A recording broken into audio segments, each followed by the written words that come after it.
Bərdə rayon Güloğlar kəndində həyət-evi kirayə verilir. Ev tam təmirlidir, yaşayış üçün tam hazırdır. Hər tərəfi hasarla örtülüdür. Qaz, su, işıq daimidir. Evin kirayə qiyməti əşyalı 400 manat, əşyasız 300 manat təşkil edir.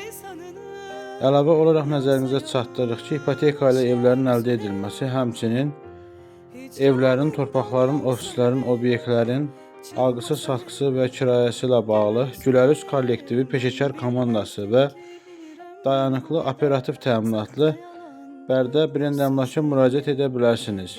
Yeni paylaşımlardan xəbərdar olmaq, gündəlik elanları izləmək üçün kanalımıza abunə olmağı, videoları bəyənib paylaşmağı unutmayın.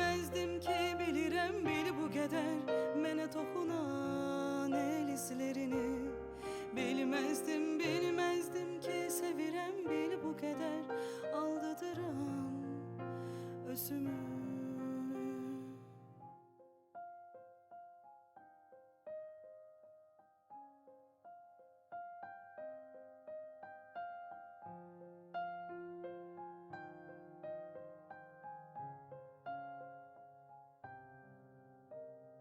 Bilmezdim ki bilirem bil bu kadar.